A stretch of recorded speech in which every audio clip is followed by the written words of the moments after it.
Hello, everyone. We're here for another episode, and today we have Nick Walker to interview, and I'm Andres Stout. And I'm very excited to have this opportunity. And yeah, let's do it. So, Nick Walker, could you introduce yourself and tell us a little bit about your work?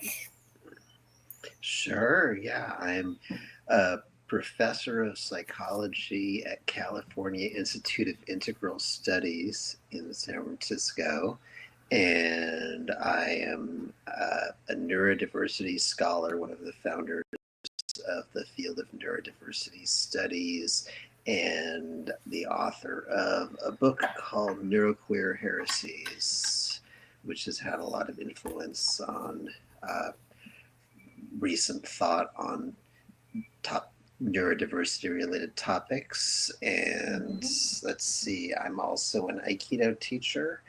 I'm an editor at a publishing house called Autonomous Press, and I write a webcomic called Weird Luck. Okay. And could you tell us a little bit about how did you become interested in the neurodiversity movement? Why is that important to you? Yeah, well, there wasn't really a neurodiversity movement yet when I got Yeah. involved in it. I was there in the early days. I when I discovered that I was autistic, I, I got involved in online autistic community around 2002, 2003, and there was um, a blossoming autistic community. It was really starting to grow rapidly with the growth of internet access and early social media platforms and such. And so I got involved in online autistic community, and the concept of neurodiversity had been developed in the mid '90s by autistic rights activists, and it was it was just starting to catch on. People were starting to talk about it, about its implications, what it meant, what we could do with the concept. And so I got involved in that very early, and sort of help to articulate the implications and extend the idea of neurodiversity beyond the autistic community.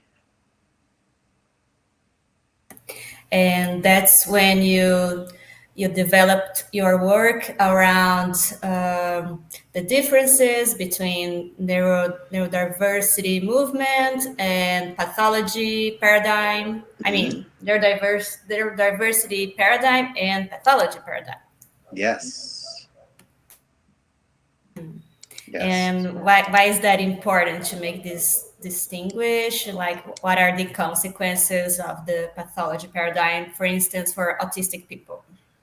Right. Well, so the pathology paradigm, what I call the pathology paradigm, is a particular mindset, a particular perspective, a way of thinking that's the dominant way of thinking among professionals, in medical and mental health fields and such, and in society in general. The dominant way of thinking is this pathology paradigm where uh, it, people assume that there is such a thing as a normal mind. There's one normal way for a human mind and body to be and to work, and, and that anything that is diverges from the dominant concept of normal, they see as a pathology, as some sort of disorder that needs to be treated and fixed. And uh, that's that's sometimes true. There are certainly divergences from dominant norms that are best framed as a pathology like PTSD, right? Post-traumatic stress disorder. That makes sense to think of that as a disorder because people benefit from treatment for PTSD. It makes people's lives better if they have PTSD and they get treated for it. But if you're automatically assuming that any divergence from dominant norms is a disorder that needs treatment, you end up harming a lot of people as well, including autistic people. And so, because with autistic people in particular, uh, you can't make an autistic person non-autistic. Autism is in the gene pool and it's complex. It's part of it's part of the spectrum of natural genetic human diversity, and it's in the gene pool for a reason. It's somehow developed and survived through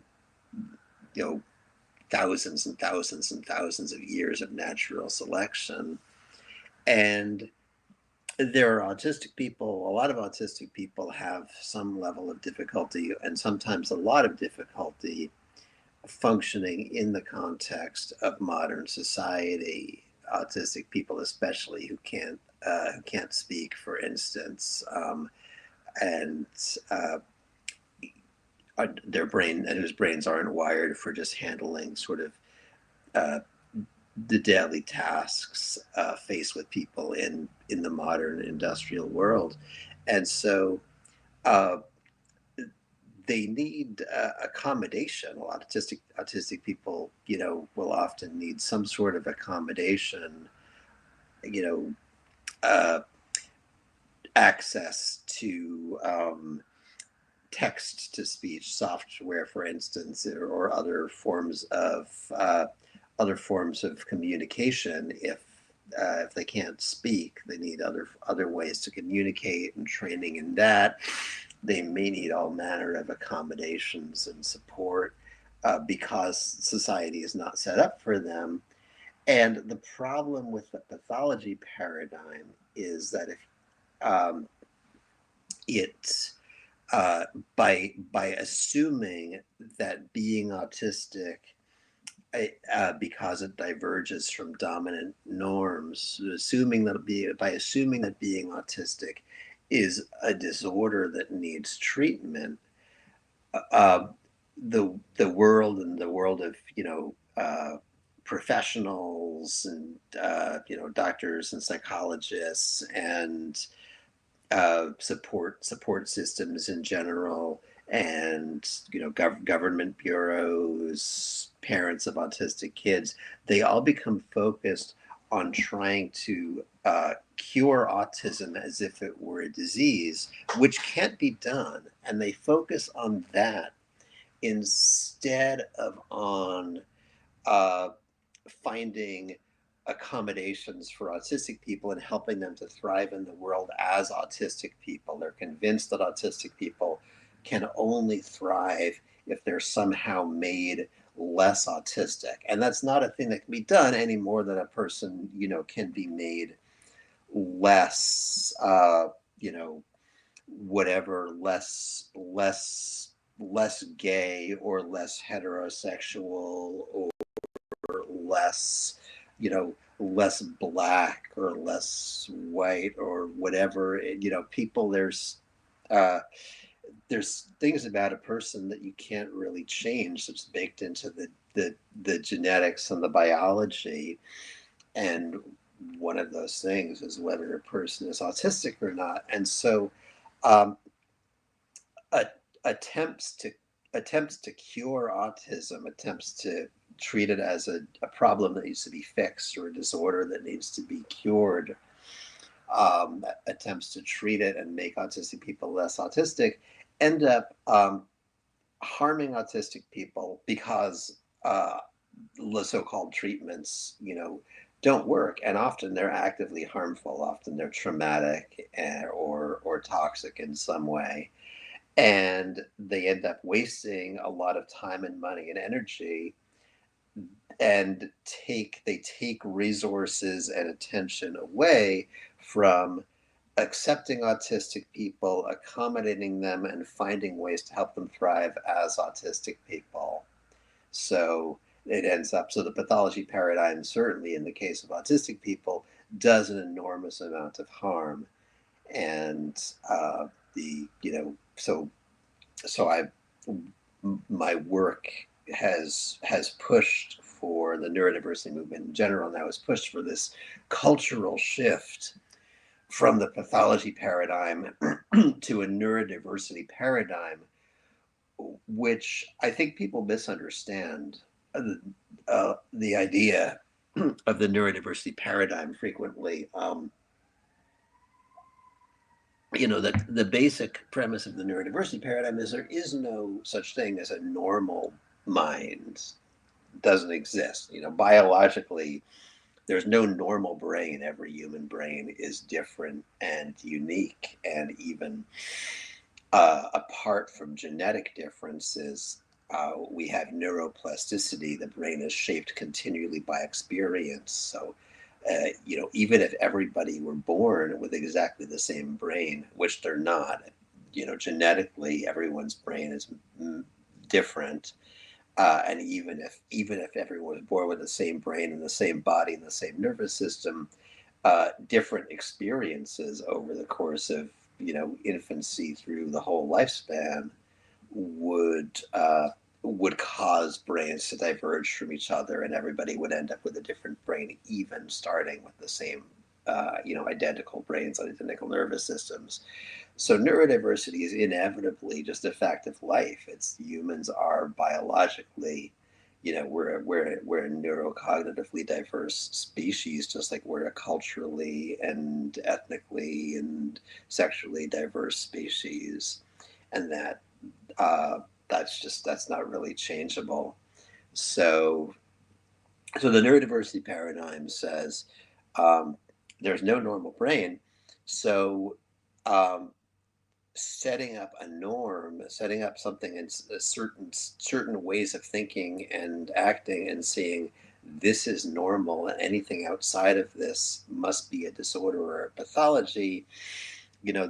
That's just a harmful cultural invention, and not really a description of of reality, and it's not useful. It's often harmful. The neurodiversity paradigm says instead, recognize that just neurodiversity is a fact of life. It's a fact of human biology, and so uh, from there, think about how to deal with that, and the fact that neurodiversity is, diversity in general, and especially diversity of thought, is a valuable creative resource for humanity. So much uh, humanity's creative capacity comes to a large extent from cultural diversity, for instance, and from uh, you know uh, cultural innovation and creative innovation comes so often from cross-cultural contact and contact between people who think differently for cultural reasons.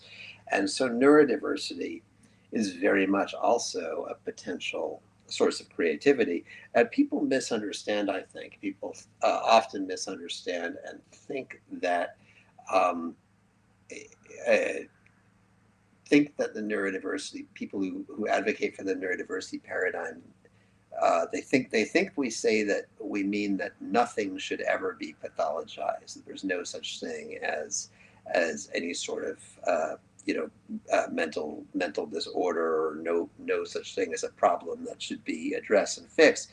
But actually, that's not the case at all. The pathology paradigm assumes very destructively that uh, anything outside of this very narrow range of cultural norms is a pathology. The neurodiversity paradigm doesn't start from any assumptions like that. We say, well, let's look at each person and say, what do they need, and is it helpful? Is it helpful to think of what's going on with them as a disorder that needs treatment, or is some other approach helpful? So again, PTSD, for instance, we would look at that and say, well, clearly this person's you know, suffering, and they're suffering because their neurocognitive functioning has been altered by trauma, and that's treatable. And the more work we put into finding ways to treat it, the more it's going to improve people's lives.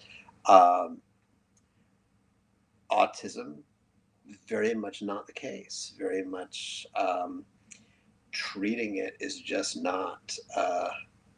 Try to treat it as a disorder and frame it as a disorder is just not helpful. And it's people widely regard autism as a crisis, but it's an artificially created crisis. It's a crisis because people treat it as a disorder and try to cure it.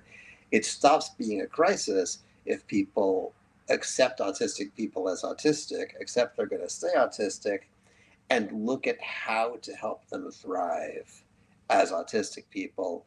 It stops being a crisis, and autistic people start to thrive. So, uh, and there's a lot of room. There's a lot of nuance and gray area. The pathology paradigm is reductionist. It doesn't allow for a lot of nuance or ambiguity or gray areas. It's either you're normal or you have a disorder. The neurodiversity paradigm says, well, what actually works? If we look at something like ADHD, for instance, um, ADHD is it, I mean, the name makes it sound like a disorder. I don't like the name. I call it KCS, or kinetic cognitive style. But, uh, you know, the name certainly makes it sound like a terrible disorder. Is it a disorder or not? It, what I've seen is that it depends on the person, that there are people who benefit from uh, thinking of, who have that particular style, what I call the kinetic cognitive style of uh, mental processing, and they benefit from, say, medication or from some sort of treatment that it causes them a lot of trouble, and they want to be able to concentrate and use their minds differently, and so they benefit to some degree um,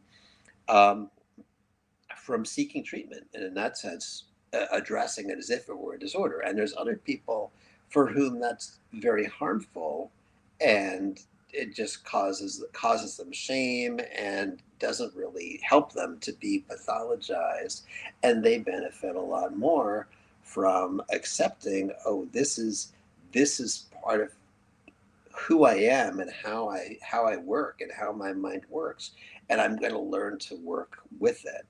I'm going to learn to work with it and develop myself as a person with a kinetic cognitive style. And what does that mean for me in the world? And let me find what that means in terms of uh, the kind of life I want to build for myself, the kind of work I want to build for myself, what sort of habits do I thrive with.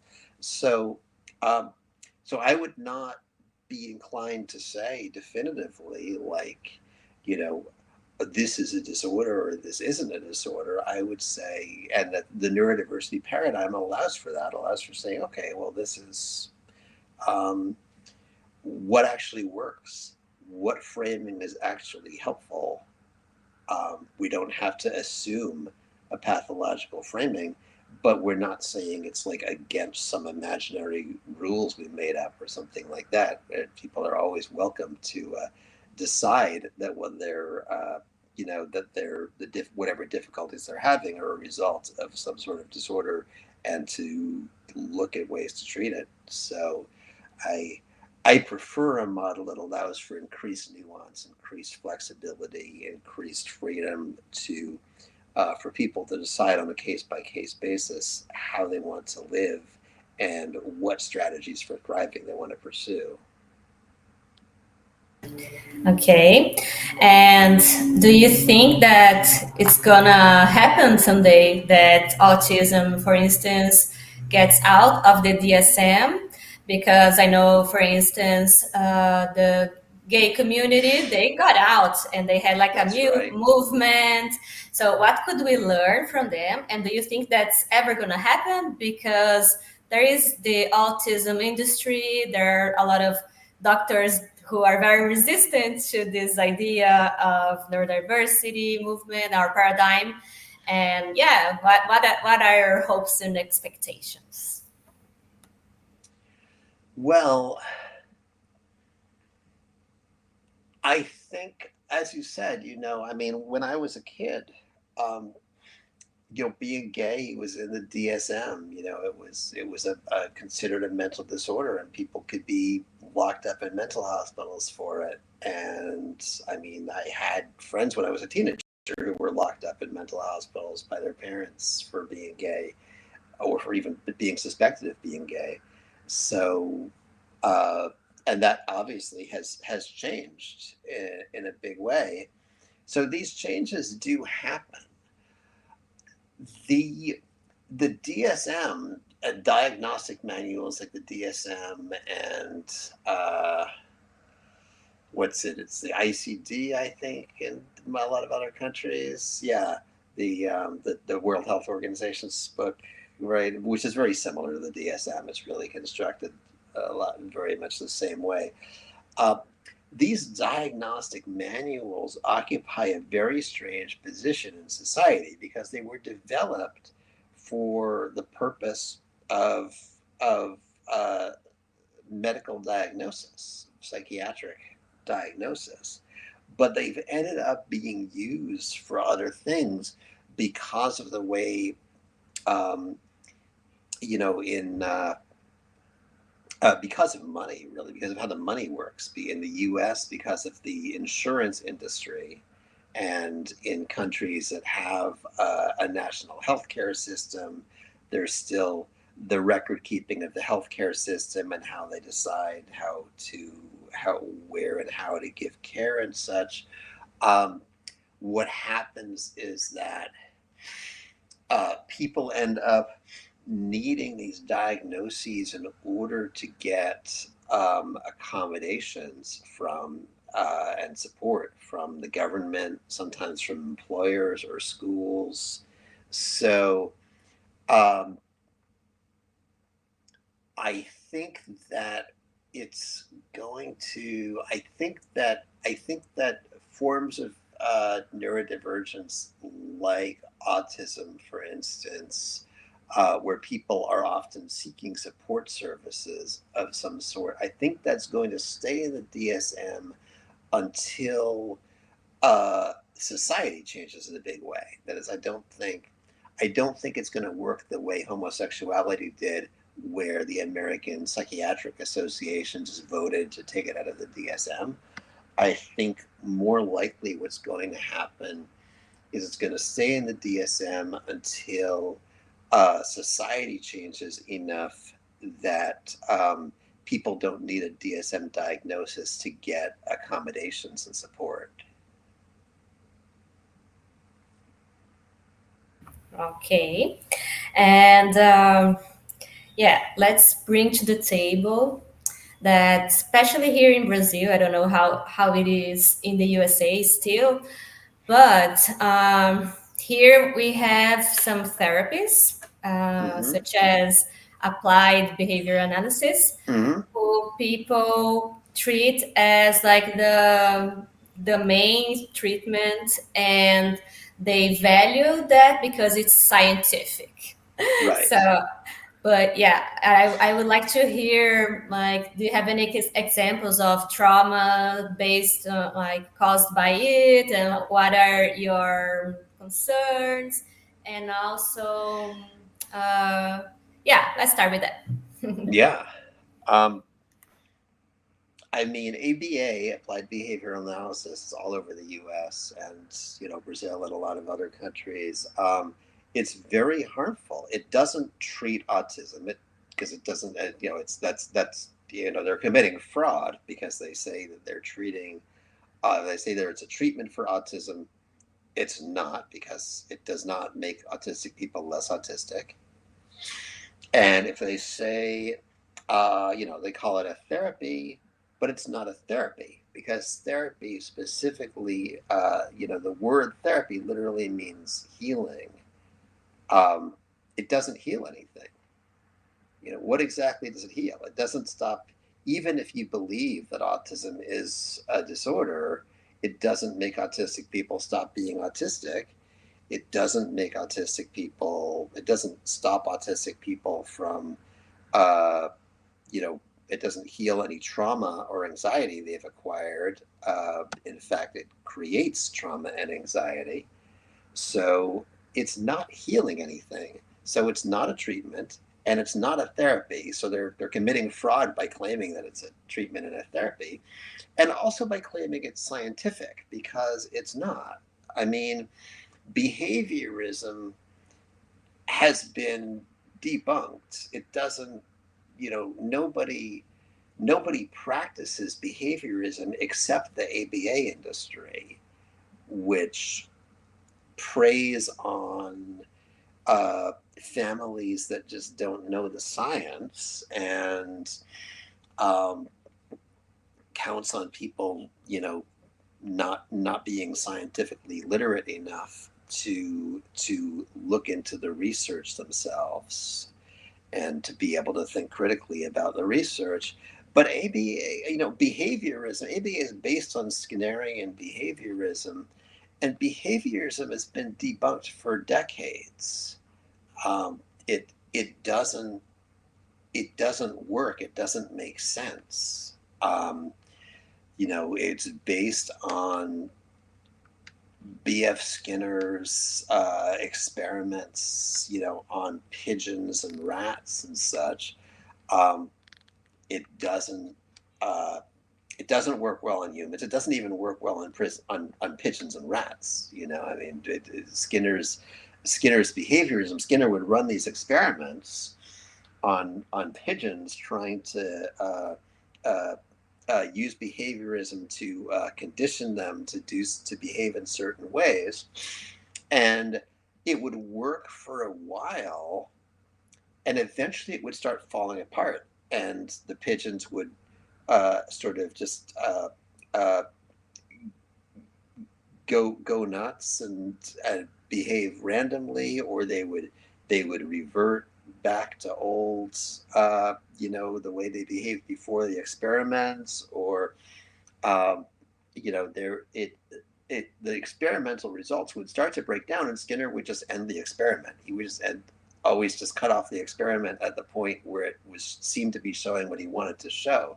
So even with the rats and pigeons, he wasn't really demonstrating scientifically what he claimed to be demonstrating, but certainly not with humans. And it doesn't.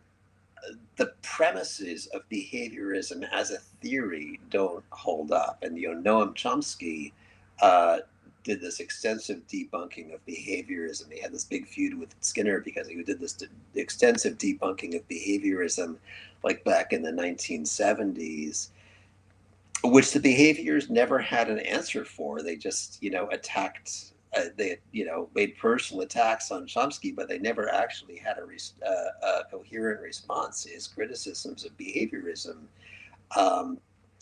Essentially, behaviorism says that what's happening in a person's mind or subjective experience, because we can't measure it, doesn't count.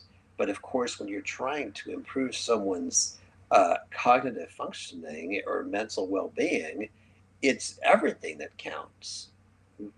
And so this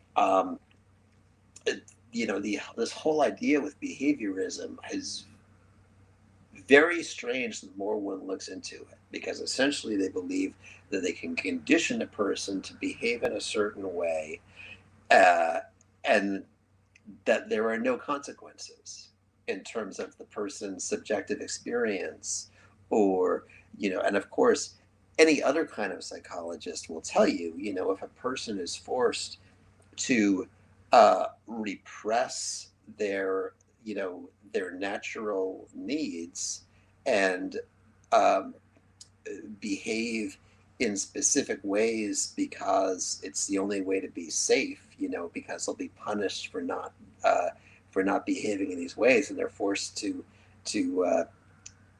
cut off parts of themselves, if they're forced to repress, um, their natural way of moving and way of thinking, and act like an imitation of somebody else's idea of normal. Well, it's going to be unhealthy for them. There's going to be psychological consequences from the effort of that repression in terms of anxiety and such. And any non-behaviorist psychologist understands this. The behaviorists are basically saying, if we can't see their suffering, then it doesn't exist, because only what we can measure externally exists. But of course, the suffering is visible. We have the research now increasingly to say, autistic people who have been pushed to mask, as they call it, to become to act like imitations of non-autistic people, uh, have higher rates of depression, anxiety, suicidality, um, poorer life outcomes in general, and and that's the case very much, especially with non-speaking autistic people and autistic people who can't speak and have a lot of difficulty with everyday tasks and need a lot of support and such. The ones who are subjected to behaviorism basically just stay that way. And the ones without behaviorism, when autistic people, non-speaking autistic people with high support needs, um, when their support needs are met, when the focus is on accommodating them and giving them ways to communicate that may be very much outside the norm, um, they end up thriving and often, you know, uh, being able to, get college degrees or write books about their experiences, you know, just, uh, be able uh, to have a high quality of life and to put their creativity out into the world. Um, I mean, ABA is it's a scam. It's a fraud.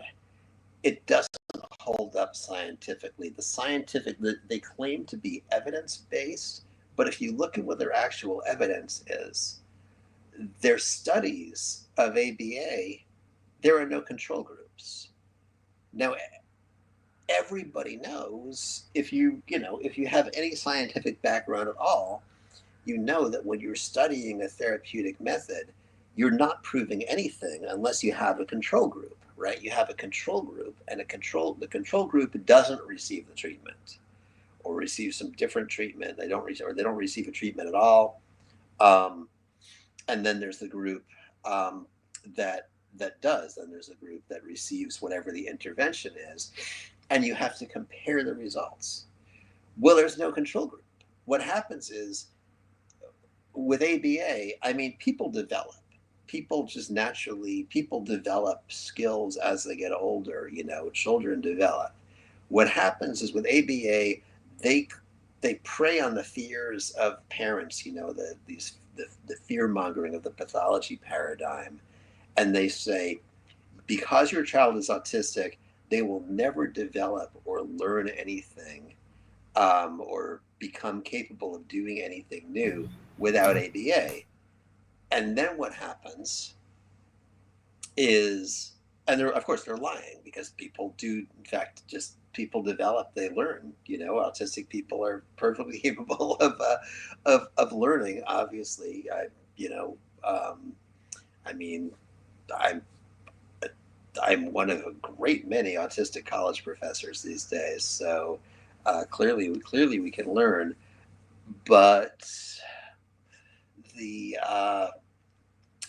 so what happens? The ABA practitioners claim that autistic children will not develop uh, and will not be able to, have a good quality of life or learn basic life tasks and such without ABA.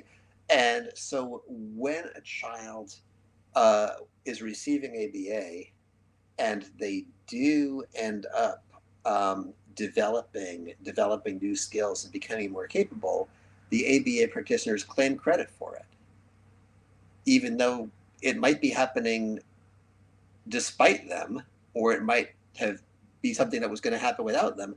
They claim credit for it.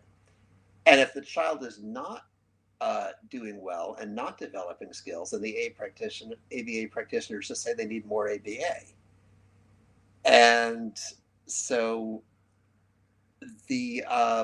but the fact that a child is being subjected to ABA and is developing skills and adaptability and such, well, we don't know if that's because they're receiving ABA or if it's because they are just developing because kids develop. They don't know if ABA is what's making the difference or not because there's no control group. In order for it to be scientifically valid, you would have to compare a significant number of autistic kids being subjected to ABA with a significant number of kids who were otherwise in similar circumstances but are not receiving ABA, and compare the development there. And it turns out now, and without that control group, no ABA study actually proves anything. It's just a fraud that they're perpetrating on people who don't understand how scientific studies work. Now, it turns out now some third parties are starting to do studies.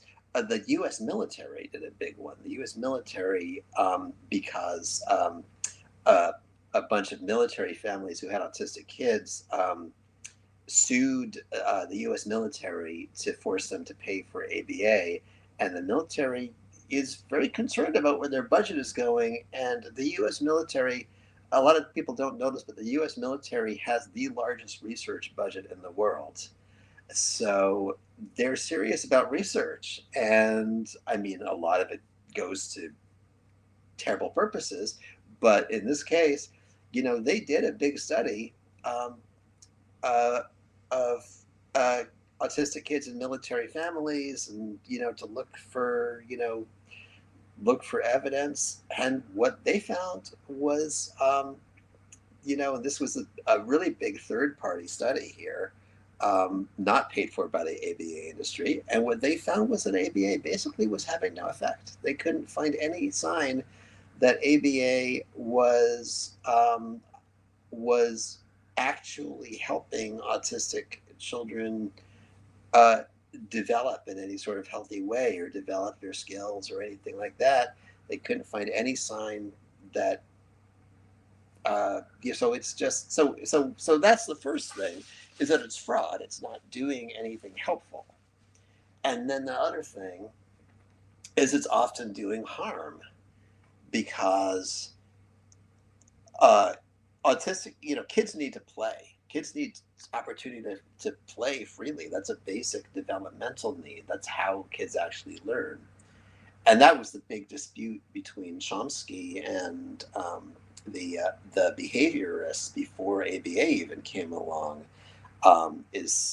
B.F. Skinner had this total nonsense theory about. He had this behaviorist explanation for language development, about how its language development is accounted for by reinforcement. Kids learn to say things with meaning because it's reinforced. Um, and there doesn't account for the fact that kids play with language all the time, and that most of language development happens through free play with no reinforcement except for the joy of playing.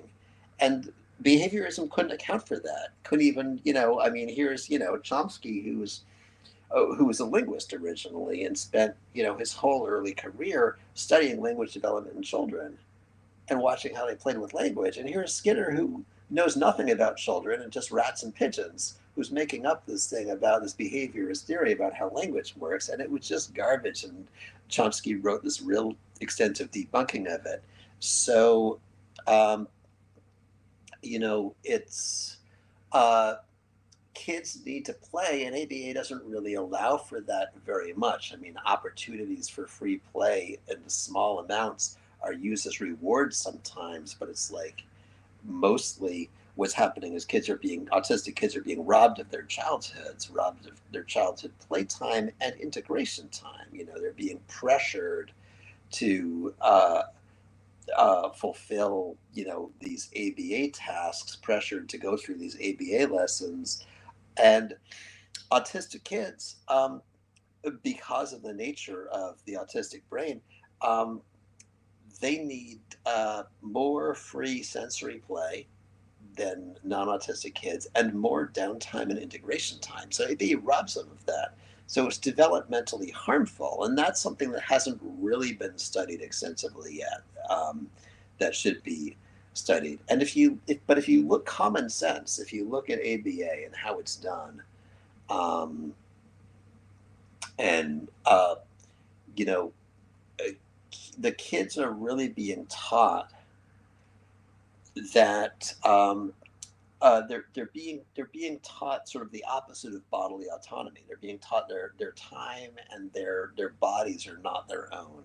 That they're rewarded for letting other people tell them what to do with their bodies. And so what is that teaching kids? It's teaching them a lack of physical boundaries. I mean, they're essentially grooming kids for abuse and for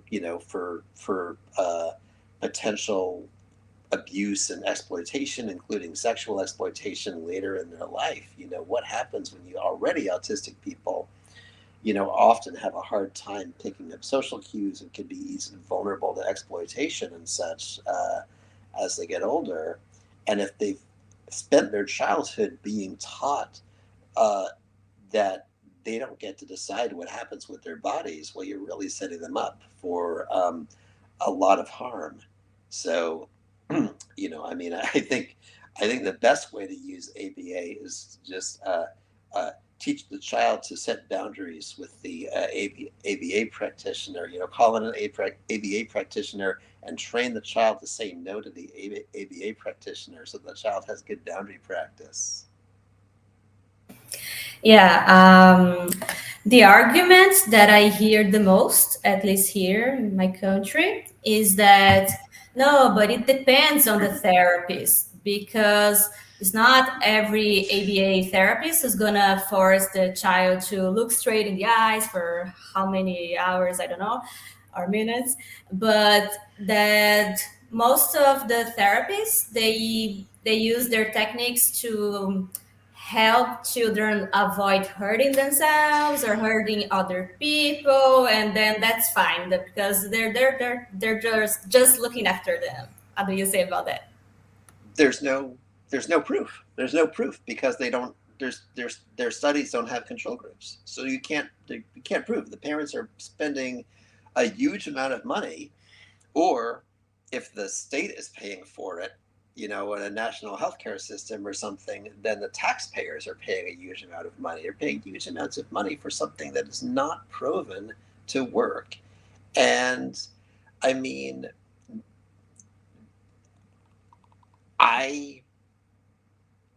autistic kids, I mean, I know a whole lot of autistic adults who did not have ABA. I mean, my whole generation did not have ABA because it wasn't really popularized yet when I was growing up. And we all know not to hit people and not to hurt ourselves. We all learned that somehow without ABA, just through common sense and trial and error and experience, and through the way any kid learns, adults being like, no, don't do that. And it's, um,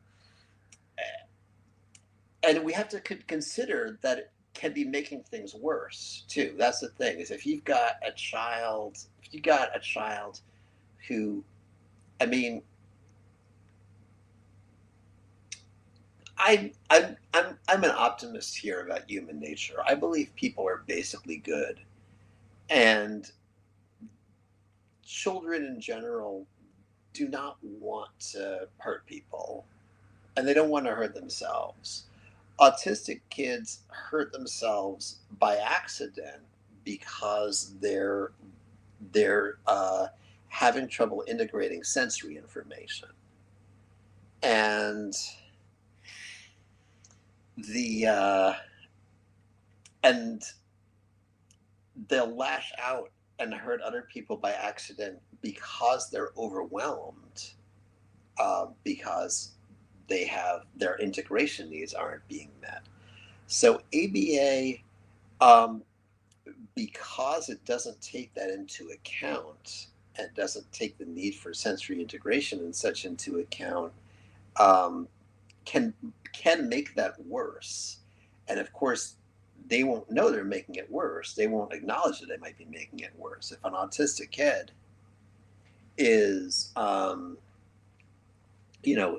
is hurting themselves or other people, and they're in ABA, the ABA practitioner will say, well, they need more ABA. They'll never say, oh, maybe the ABA is making it worse and we should stop. But for some reason, when I hear about autistic kids who are hurting themselves, and as they get older, when by the time they hit, the age where most kids have learned better, when you're hearing about kids who are like 12 or in their teens or something who are hurting themselves and others, it's always kids who are in ABA. I never hear about this from the kids who have not been subjected to ABA. They outgrow that stuff. I think ABA makes the problem worse because the kid is overwhelmed, and because ABA is trying to force a particular way of behaving on the kid, trying to pressure them or condition them, as they say. They're not teaching the kid any kind of moral reasoning or empathy or anything, which is what actually keeps people from hurting other people, and which autistic people are quite capable of learning. And they're not teaching the kid sensory integration and how to not be overwhelmed. So they're doing things that contribute to overwhelm and teaching kids to suppress the strategies that they naturally use to avoid overwhelm. So I think ABA is the reason. I think ABA claims to stop kids from hurting themselves and others, but they're actually the main reason that kids hurt themselves and others. And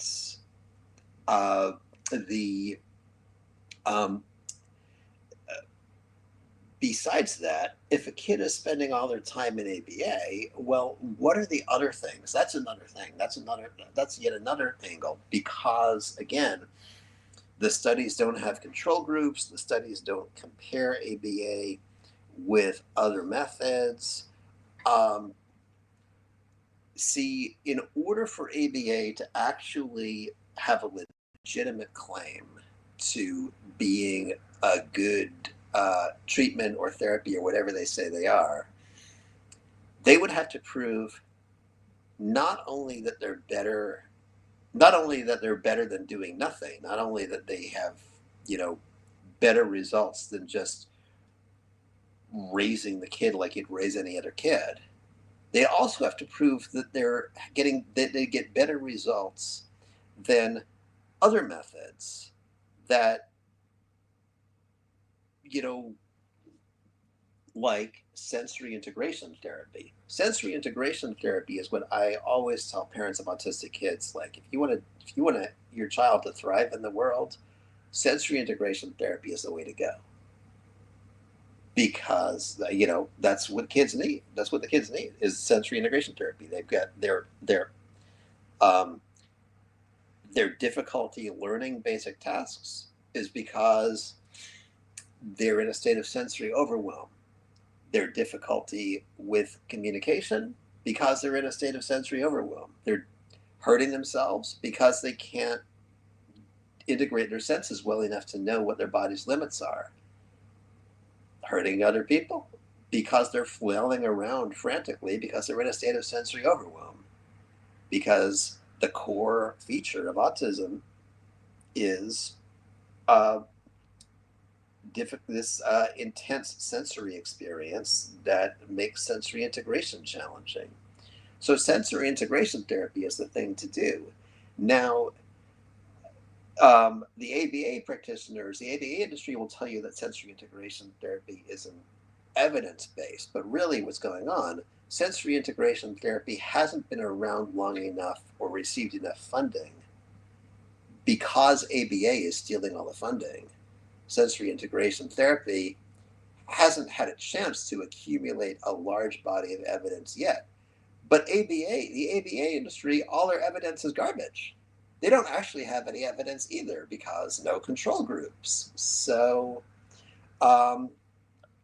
what needs to happen next is people who are not in the employ of the ABA industry, independent third parties, service providers, governments, and healthcare systems and such, need to do long-term, carefully controlled clinical studies where some of the children receive ABA and some of the children receive sensory integration therapy, and then see which kids do better. And I guarantee you, the kids who receive the sensory integration therapy instead of ABA are going to do better.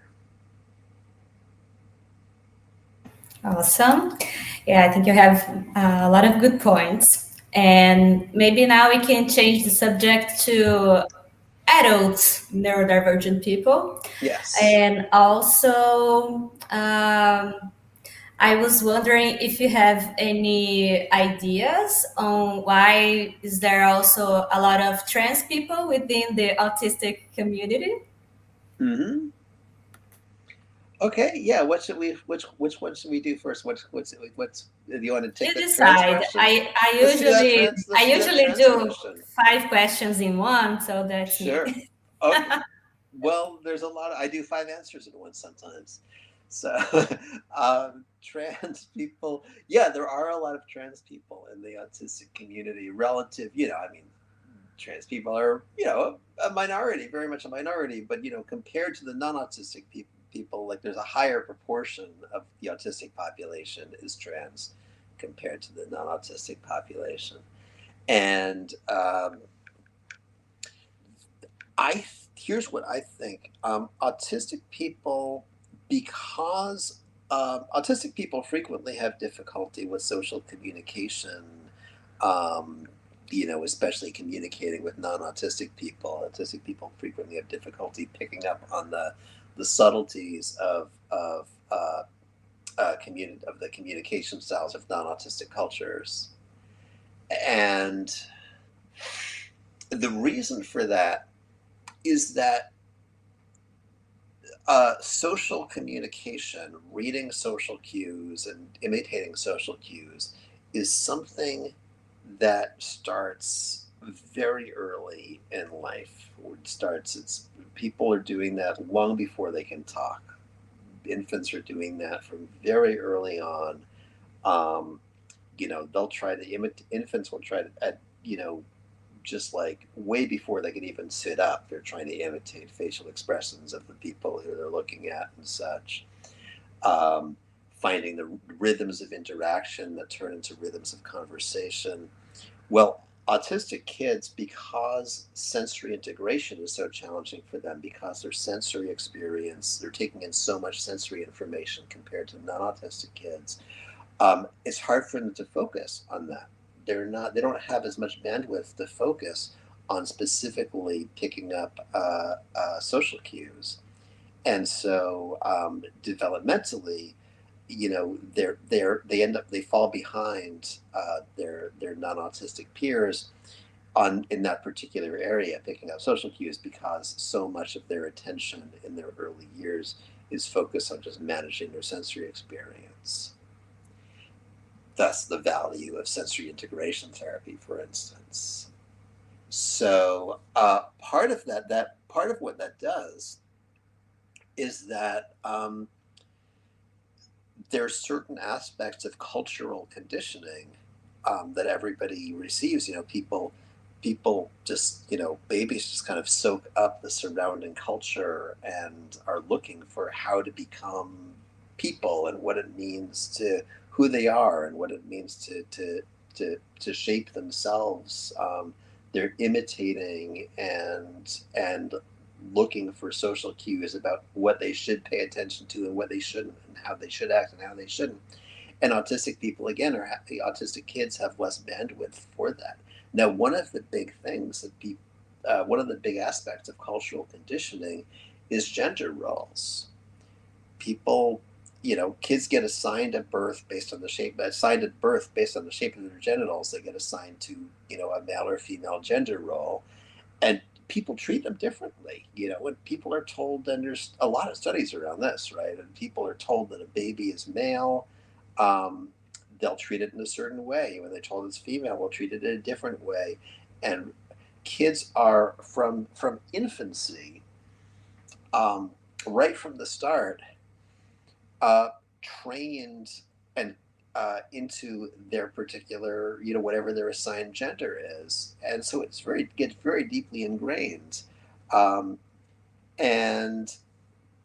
autistic people are not internalizing that as deeply. They're not internalizing the cultural conditioning as deeply, and so they're more likely to be able to tap into, well, what's really a fit for me. They're really more likely. So here's what I think. I think that if we created a culture where there was less gender conditioning of children, where there was less, where there was a lot less pressure on kids to conform to the gender role they were assigned at birth, I think we'd see being trans would happen as much with non-autistic people as with autistic people.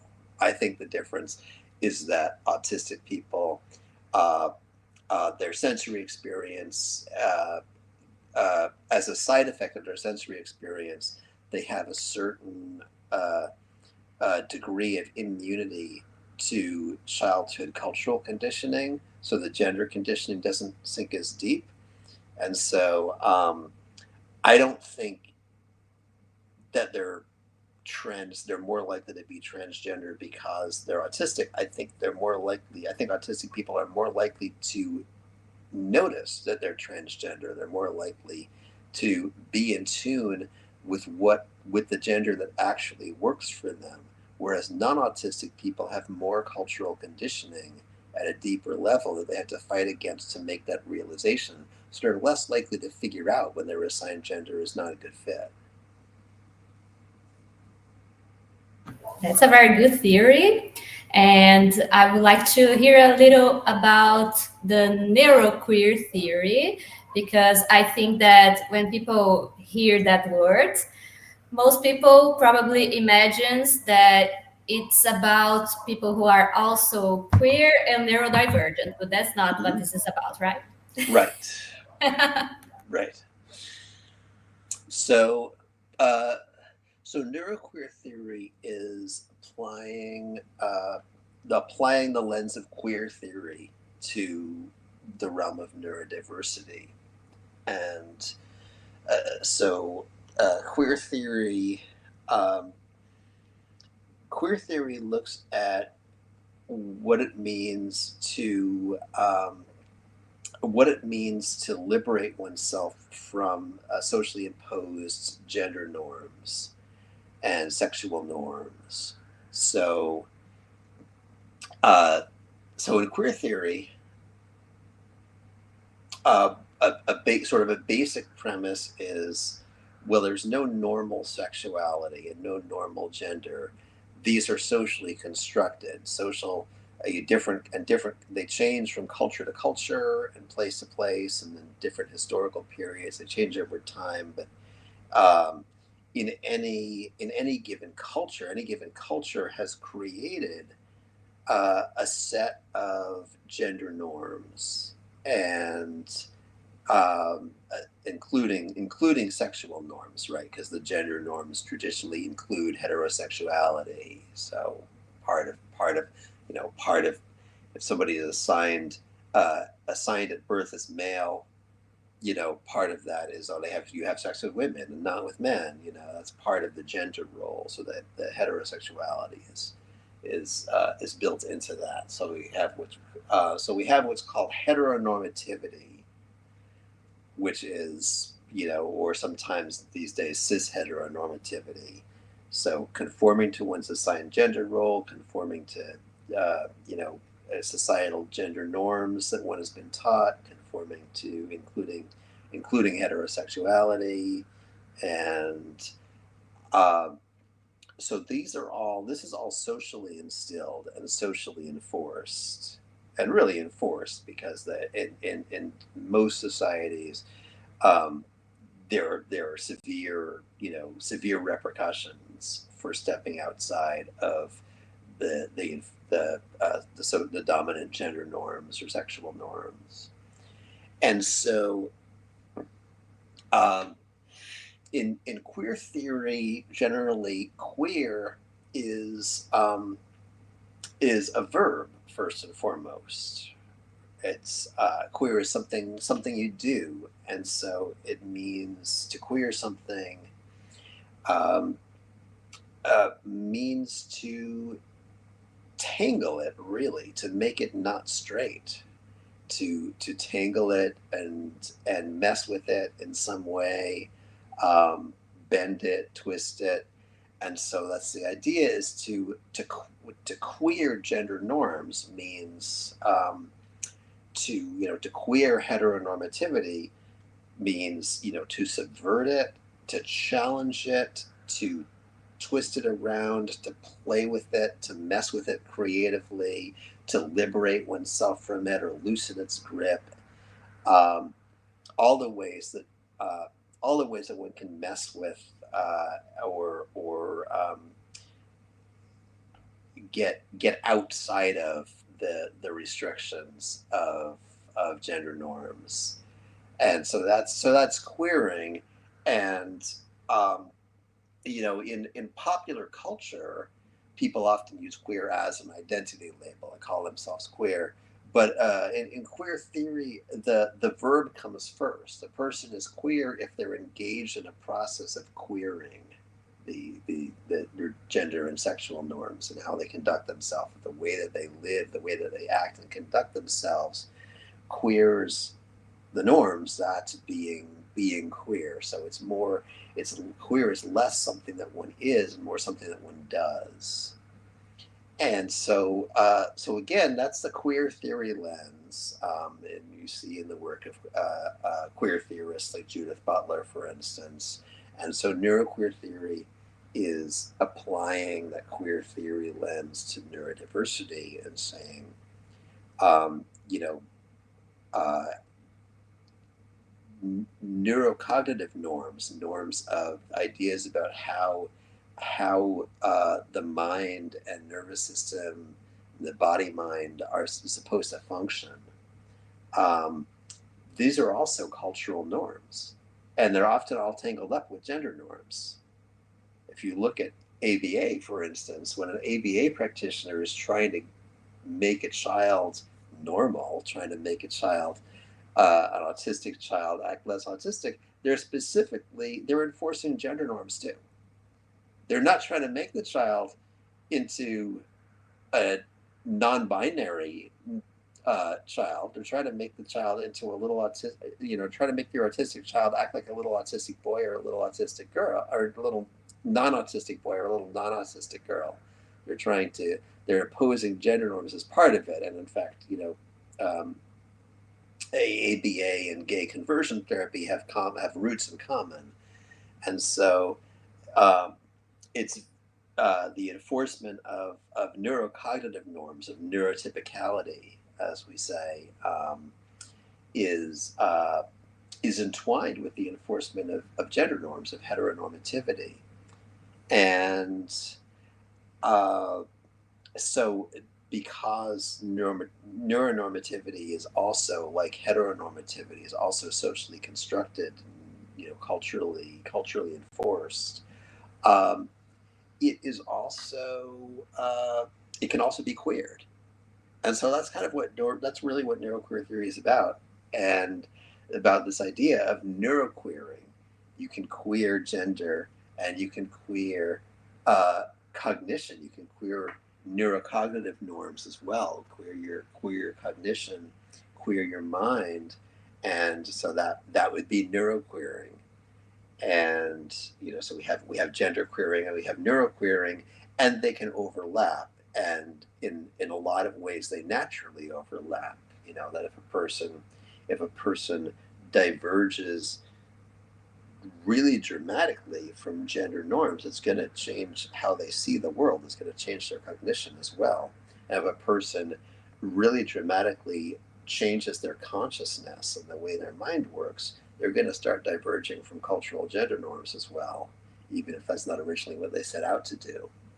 So, so that's neuroqueer theory, and this idea of neuroqueering is really doing anything that takes one's consciousness outside of the limitations of normativity.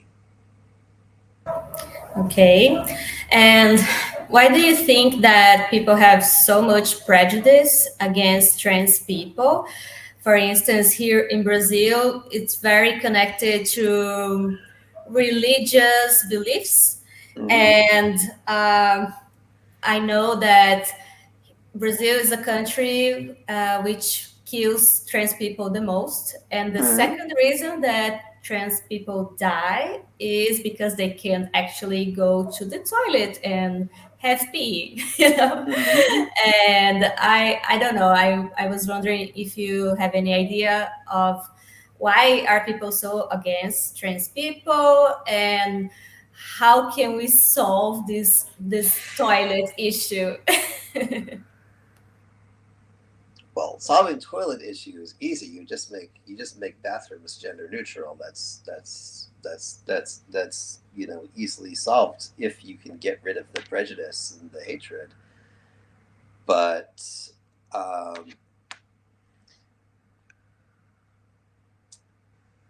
I think the prejudice comes from partly from fear.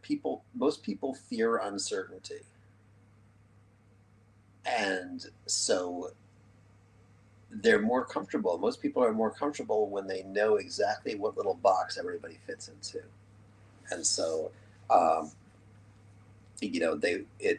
it's more comforting for if a person is scared of ambiguity and scared of uncertainty, then of course it's easier for them if they can always tell if they're like, oh,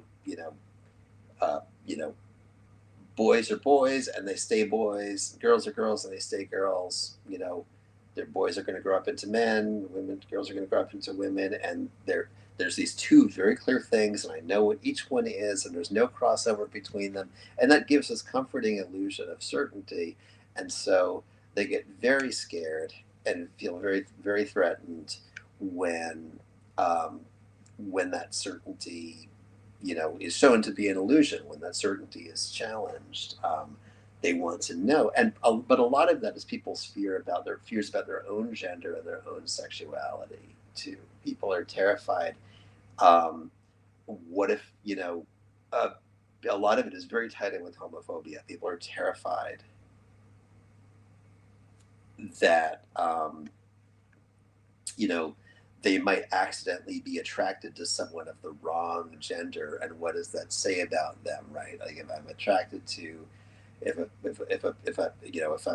a man finds himself, a man who thinks of himself as a heterosexual man is attracted to a woman and finds out she's a trans woman, then he's like, wait, she wasn't always a woman? Does this mean if she had to transition, does this mean she was a man once? And does that mean that I'm a little attracted to someone who's partially a man? And does that mean I'm gay? And they freak out about their own sexuality. They're freaking out about because they're insecure about their own sexuality. So they feel super threatened by that. And so in that sense, it's very tied in with, homophobic violence. And then there's also, I think that's a lot of it in Brazil. That's probably a lot of it is probably tied in with the homophobia and people's fear of being gay. And in some countries, I know, I don't know whether this is the case in Brazil, but in the U.S. and England, there's also the TERFs. There's the women, the transphobic women who claim to be feminists, but are, aggressively opposed to trans women. And, in their case, I think there's this real, again, there's this hatred of men and fear of men, and that's very much about male genitals, about like fear of the penis, and like if they're born with a penis or they've ever had one, then it's like, oh, then they're permanently the enemy, and the enemy is trying to infiltrate our ranks, and it's so very tied in with like the old second wave man hating feminism and such, and so. Which is strange because you'd think that someone who hated men would welcome somebody who was changing sides, but they but again, they're so fixated on what genitalia a person was born with, and it's it's kind of a creepy obsession to be obsessed with what sort of genitalia a person was born with.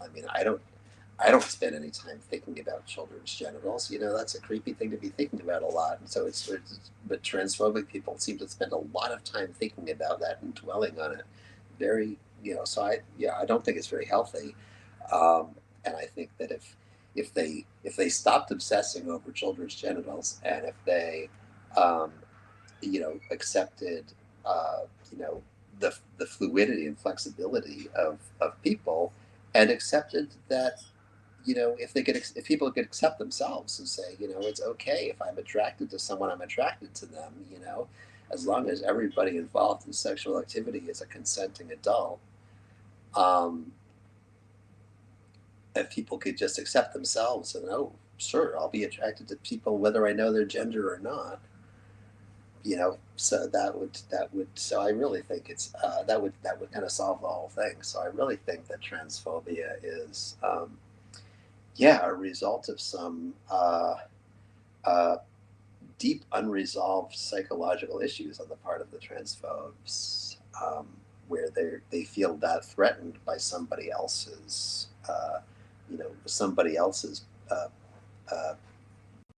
playing with gender and somebody else's fluidity. Yeah, I agree.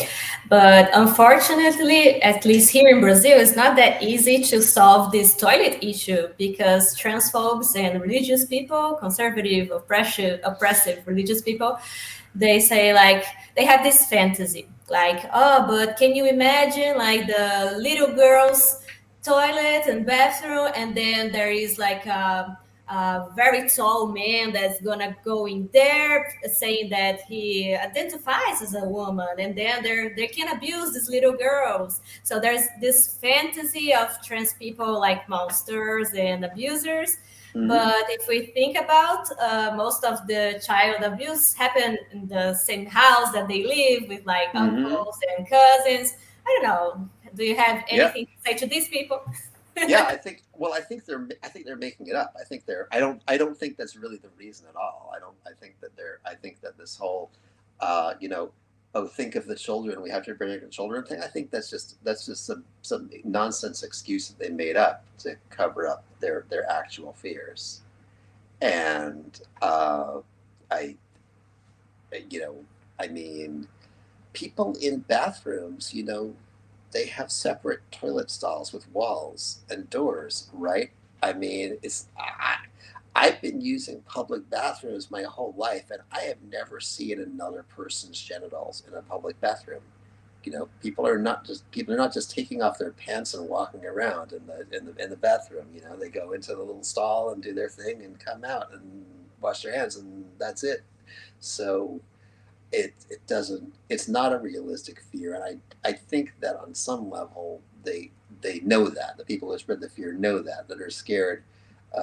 They're scared of trans people for other reasons, and they're using this as an excuse. I think that there's a panic in society in general about protecting children. Our children are in constant danger of sexual abuse and such. And I think that that's some sort of projection.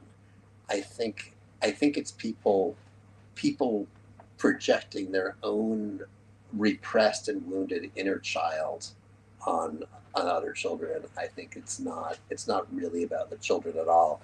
In fact, usually the people who are saying this sort of thing are not very healthy people for children to be around. I mean, it's where are the highest rates of actual child abuse? Usually it's like very Christian households, for instance. Right wing, right wing leaning households. The very sort of people who are, especially transphobic, are, and talking about other people as potential groomers or child molesters. Usually they're the people, that's the right wing Christian families who are, most frequently perpetrating child abuse. Yeah. And the last topic that I wanted to bring is about the autistic adults, especially like in corporates, companies, because I hear a lot of leaders complaining like, because I hired this autistic person, but this person is not producing as much or giving that as much, but they aren't usually worried about like accommodations and things like that. And also, especially here in Brazil, I'm a psychologist, and most of my patients are all burnt out and shut down for a long time. And how can we survive in the capitalism system and in corporate systems being who we are? That's it.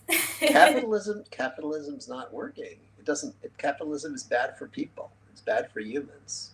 And I mean, in a sense, I think when we see autistic people having a hard time thriving in capitalism, it's just they're the canary in the coal mine. The autistic people, and disabled people in general. I mean, the people who are being the most dramatically harmed by capitalism are just they're the tip of the iceberg. It's where it's most visible. I think most people are burned out. I mean, look at the number of people, not autistic people, the number of neurotypical people who have no other diagnosed issues or anything like that. They're neurotypical, but they're people who are burned out, who are falling apart, who are depressed, people who are on anti-anxiety medication, antidepressants, because capitalism alienates people and burns them out. It treats people as disposable resources. It's just bad for people, and there's no way for it not to be bad for people, and it's getting worse as the exploitiveness accelerates. Nobody thrives except the billionaires. Nobody thrives except the people at the top. And I'm not sure they're thriving because they all seem a little crazy to me. But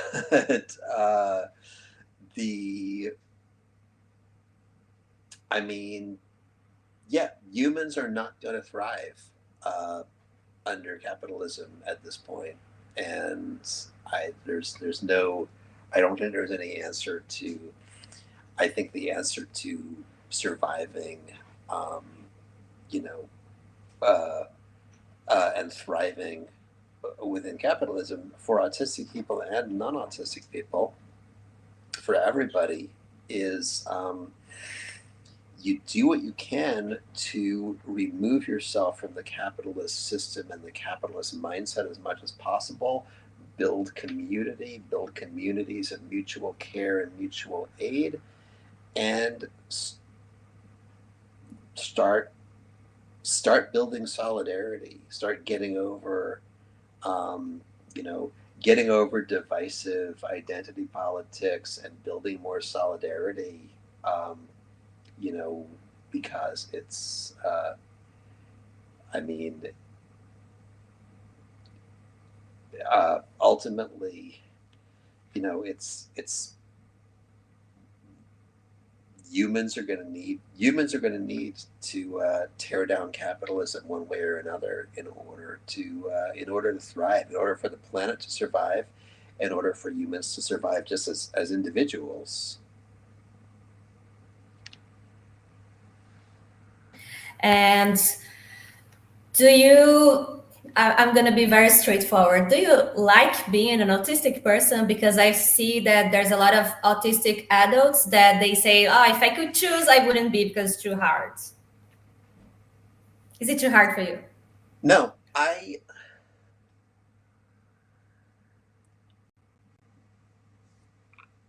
I'm a professor, and I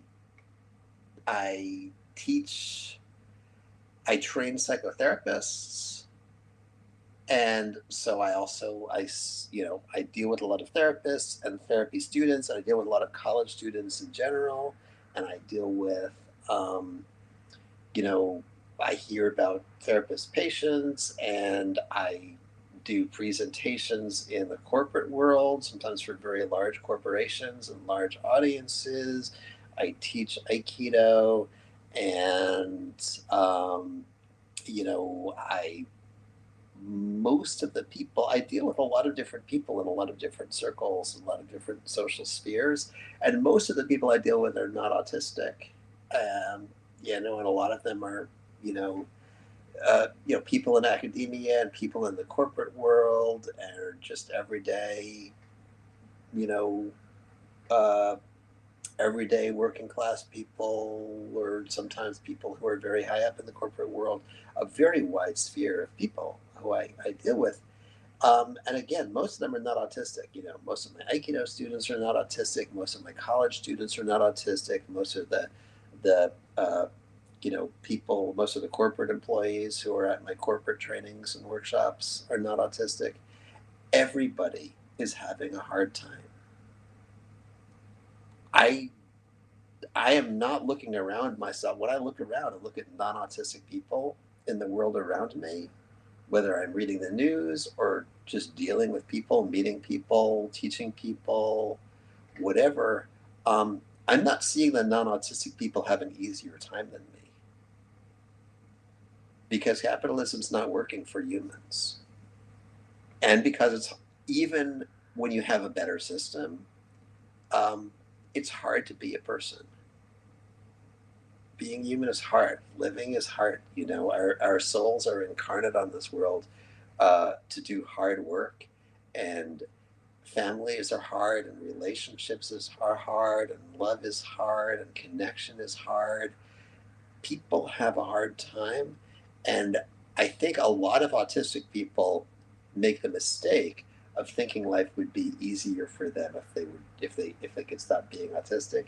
But that's not what I see. I pay a lot of attention to people, and especially, and to non-autistic people, and they're not having an easy time either. So I wouldn't see any reason to make the trade, because I don't think that makes a difference. I think cisgender, heterosexual, neurotypical people are also having a really hard time. Yeah, and the final question. We were speaking about very oppressive people, and a lot of violent behaviors towards minorities. Do you think that these people could change a little and could benefit from like meditation practices or psychedelic experiences? How do you feel like Yes. how can we help people to be more empathetic and more less violent maybe? Yes. I think practices, again, I'm an Aikido teacher and an Aikido practitioner. I think practices like Aikido, I think practices like meditation, psychedelics in the proper setting with the proper approach and integration. Um, yeah, people, the violence and fear and alienation are the norms. They're built into our societal norms these days.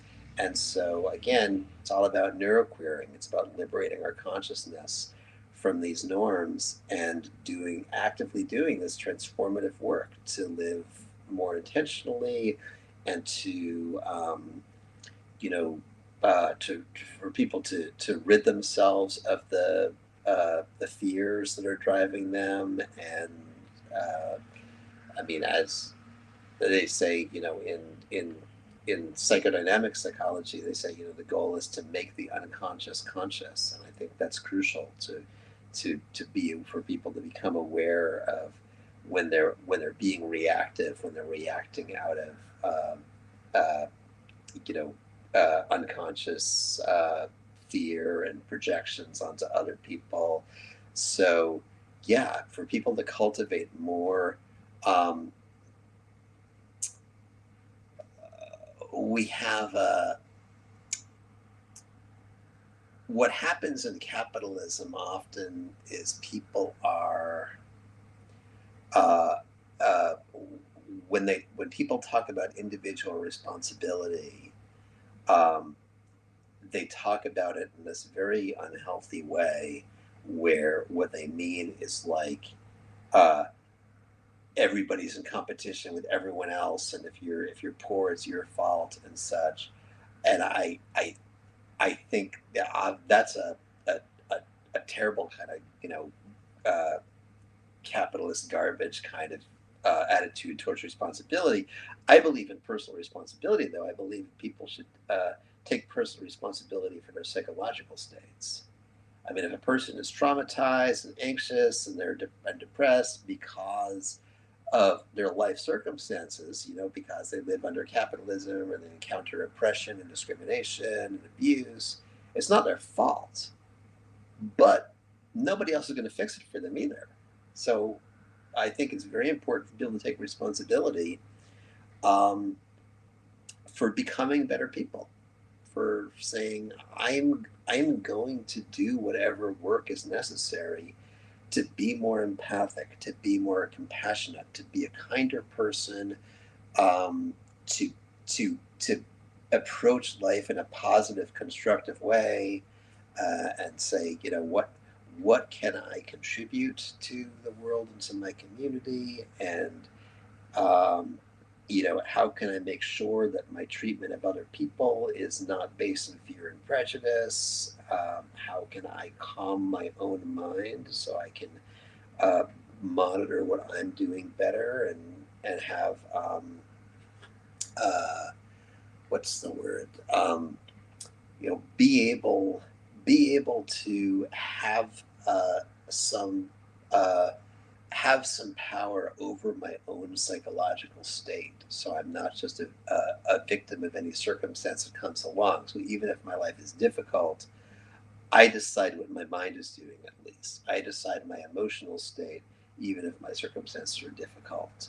And I think that kind of responsibility is very rare, especially these days. And so I think it's crucial for people to turn that around and start looking for actively developing themselves into you know psychologically healthier people, spiritually healthier people. I think that's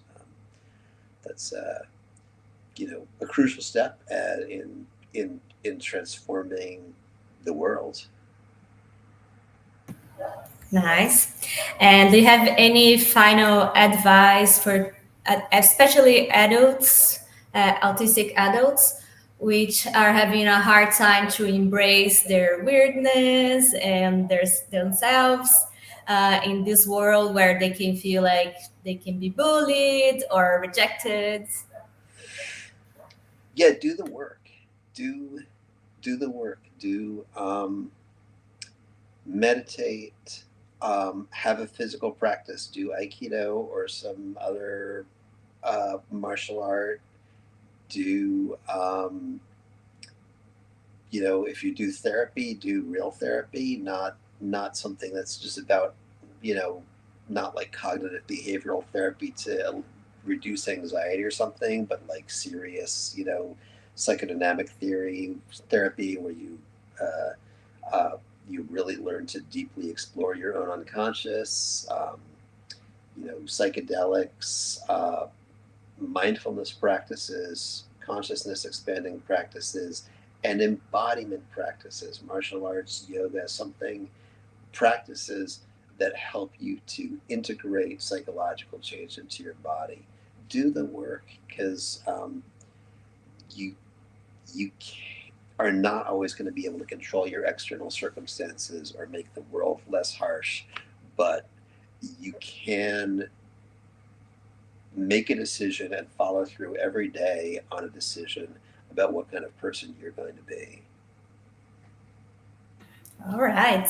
And where can people find your book? Is it translated to Portuguese? Do you know?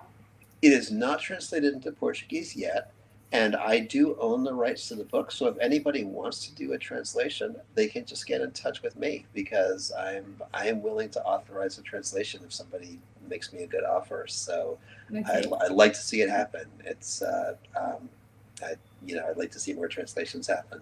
Mm-hmm. But meanwhile, you can buy the book in English from any bookseller, any big online bookseller, or get your local bookstore to order it. It's widely available in English, at least. Mm-hmm. Okay. So thank you so much for this conversation. I learned a lot. And if you want to come back anytime, you're invited, because there's so much that we could discuss. So thank you so much. Thank you very much. Pleasure talking to you. Okay, so take care, and we'll keep in touch. Yes. Okay.